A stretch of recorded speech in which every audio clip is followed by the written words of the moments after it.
मतलब बीजेपी के दफ्तर में और राज में पत्थर चले, गोली चले, पेंटागन चले, राइफल चले, 47 चले, तो वहाँ के बच्चे आतंकवादी, अपराधी। हमारे बीजेपी के यहाँ यदि बच्चे प्रतिकार करे, विरोध करे, अपने अधिकार की बात करे और तुम लाठी चलाओ, जुल्म करो, माथे फोड़ो, आवाज़ को दबाओ, तो बोलोगे अपराधी लोग पत्थर चला रहे थे। और बीजेपी के स्टेट में पत्थर चले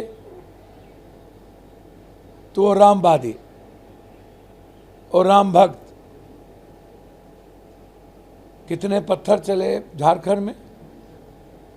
हमारी सरकार तो बच्चों का स्वागत किया, संवाद किया, सम्मान किया, जबकि उसमें बाहर के बीजेपी के गुंडे सभी लोग देखे हैं। हमने कंपनी को ब्लैक लिस्टेड किया,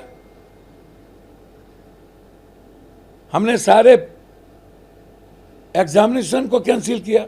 दो बार राहुल गांधी जी ने पत्र लिखा, कोई कंप्रोमाइज नहीं करेंगे। तुम जैन जी को कभी राजस्थान में मार रहे हो, कभी मध्य प्रदेश में मार रहे हो, सरकारी गुंडों के द्वारा मरवा रहे हो, और कल हमारे बच्चों को यहाँ पीटे, पानी चलाए, नर्सिंग के बच्चों को पीटे, 12-12 टाके लगा दिए। गर्दनी बाग में हमारे बच्चे लगातार बीपीएससी, बीएससी, बेट, अन्य मुद्दों को लेकर के, TR4 के मुद्दों को लेकर के सशक्त आवाज उठा रहे हैं, लड़ रहे हैं, मर रहे हैं। तुम उसको सुनने के लिए तैयार नहीं हो। कल अजीब कहानी है भाई मुख्यमंत्री जी की, बड़े मियाँ तो बड़े मियाँ, छोटे मियाँ सुहान अल्लाह, रोपे को बबूल खाओगे खजूर। हाजीपुर में सारे पत्रकारों को भगा दिया। लोकतंत्र के चौथे स्तंभ, सिर्फ इन्हें गोदी मीडिया पसंद है। अब गोदी मीडिया में भी गोदी में रखने वाले 14 में आज़ादी मिलने वाले लोग, एक से एक आज़ादी मिला है 14 में, 14 के बाद। छात्र से संवाद करने गए थे, मीडिया को दूर रख दे, क्योंकि इन्हें पता है कि छात्र बख्शेंगे नहीं, JNG और जैन अल्फा बख्शेंगे नहीं। तो इतना बेइंतहा अत्याचार, अभी तक बिहार सरकार सबक नहीं सीखी है। डर हुआ है, लेकिन ये नहीं जानते कि इनकी गोली, इनकी लाठी, इनके पेंटागन, इनके पानी, इनके केस, इनके जेल से हमारे बच्चे अपने सपनों का उड़ान अब खत्म नहीं करेंगे, मरना पसंद करेंगे। चाहे मामला SSC हो, चाहे मामला लाइब्रेरी का हो, चाहे मामला हिंदी का हो, चाहे मामला भेट का हो, चाहे मामला डोमिसाइल का हो, UGC का हो, नेट्स का हो, चाहे असिस्टेंट प्रोफेसर का हो। हम लोगों ने सारी लड़ाई लड़ी, गवर्नर से मिले, हम छोड़ते नहीं ऐसा। कल तानाशाह के खिलाफ हम समस्तीपुर में थे, जो अपने रिश्तेदारों की जमीन को बचाने के लिए कॉलेज को तोड़ रहा है, अपने को डिप्टी CM कहते हैं। सर, किसी को नहीं बख्शा जाएगा। लड़ाई आर पार की होगी। गर्दनी बाग के तरफ देख भी लिया ना सर, तो लाशों पर होकर गुजरना पड़ेगा। और राहुल गांधी जी बिल्कुल सजग है।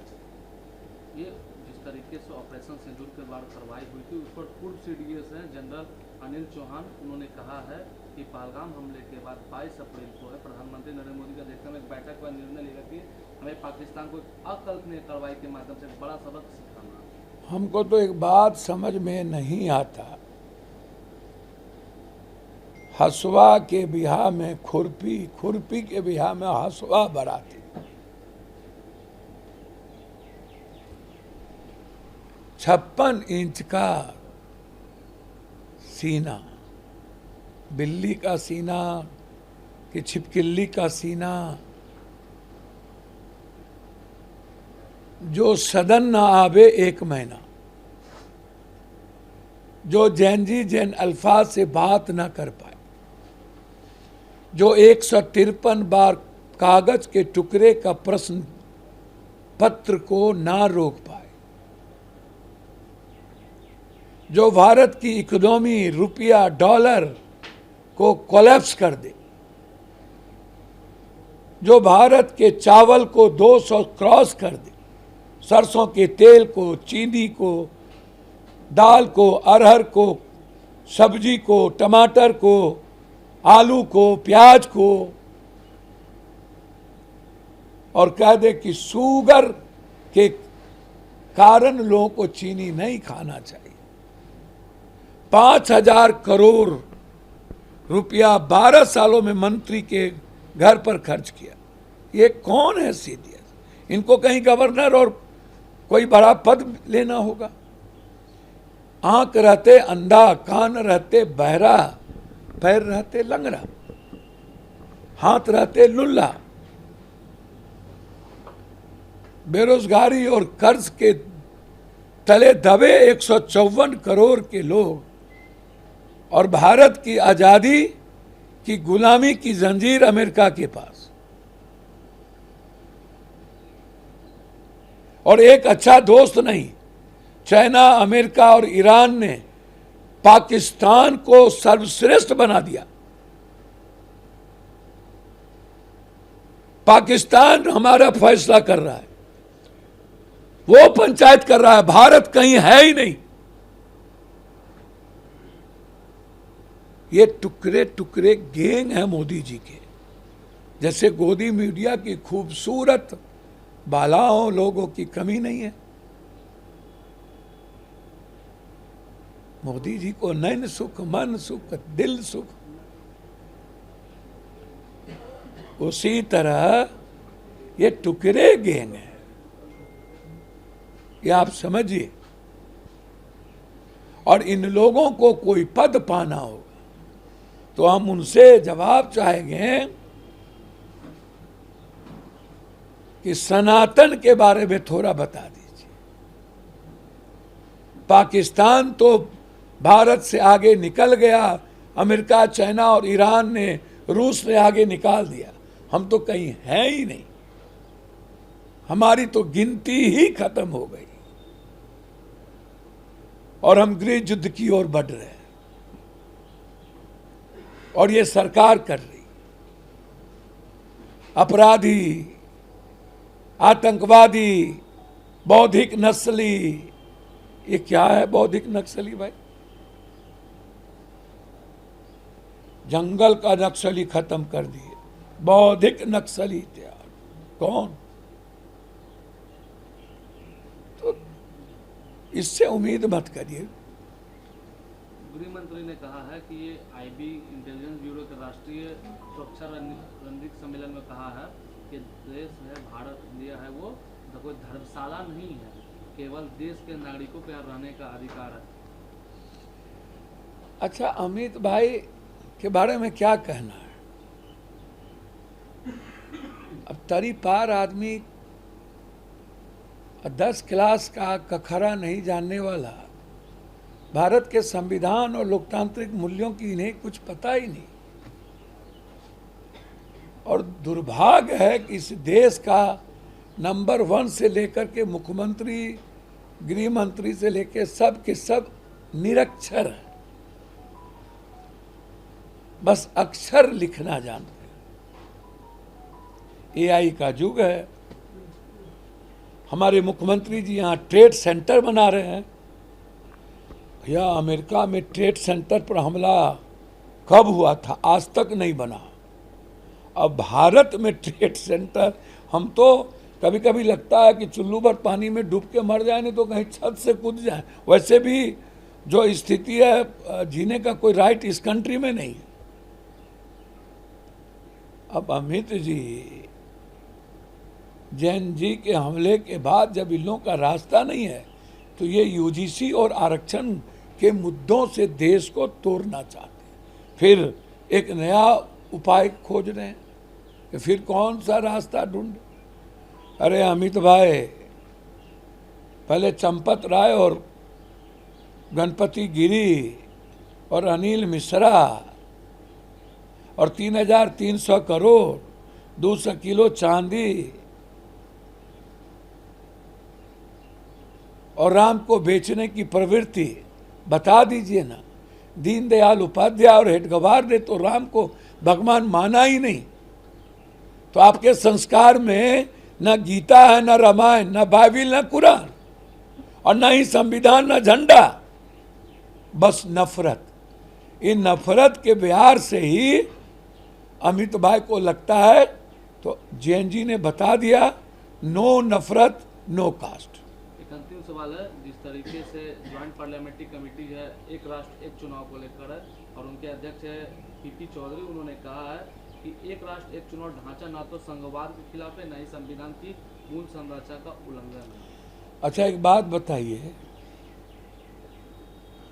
हमरा बिहार में तू नटवा, तोरा बिहार में हम नटवा, समझे? नाट्य कला परिषद है, प्रॉन्ट होते हैं, कोई भी कमेटी 2 व्यक्ति के कारण बनती है। अब इनको यह पता नहीं है, हमारे देश में 1 nation 1 health, 1 nation 1 education, RTI, food wheel कब आए, कब ये बात उठी?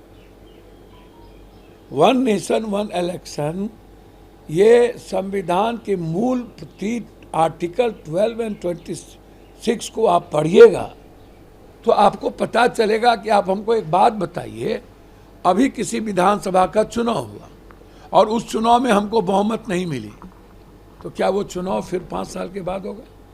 या कोई सरकार गिर गई तो क्या वो चुनाव 5 साल इंतजार करेगा? या केंद्र सरकार में सत्ता नहीं हुई तब क्या होगा? या डिफॉर्म हो गया, या समर्थन वापस ले लिया गया, तब क्या होगा? पंचायती राज का क्या होगा? तो क्या ये संघीय व्यवस्था पर हमला नहीं है? आप कोई भी चीज बदलने में आप इतना बाप बाप काय कर, परिसीमन के लिए बाप बाप काय का भैया? आप लाओ। 3 साल पहले महिला आरक्षण बिल सोनिया गांधी जी के नेतृत्व में सहमति हुई और सभी दल के लोगों ने बिल लाया। आज तक आप उसको कंडक्ट क्यों नहीं किए राष्ट्रपति के दस्तखत के बाद? अब कौन सा आप नया जीवन आप EBC, OBC, ST, SC minorities के बच्चे बच्चियों को आप बाहर करना चाहते हो? अब आप परिसीमन में क्या चाहते हो कि जितना OBC, ST, SC लीडरशिप है उसको फिनिश करो।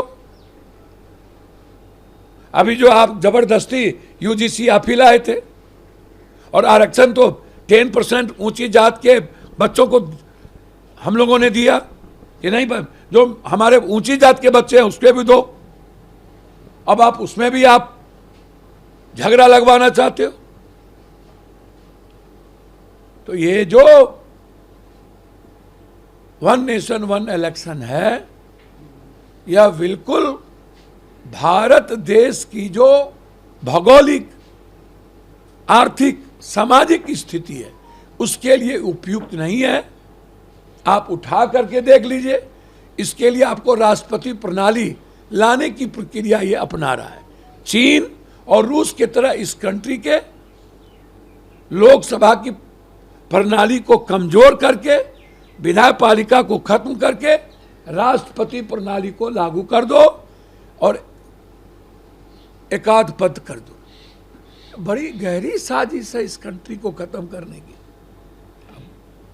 सदन तो हम चलने नहीं दिए और आगे भी चलने नहीं दें।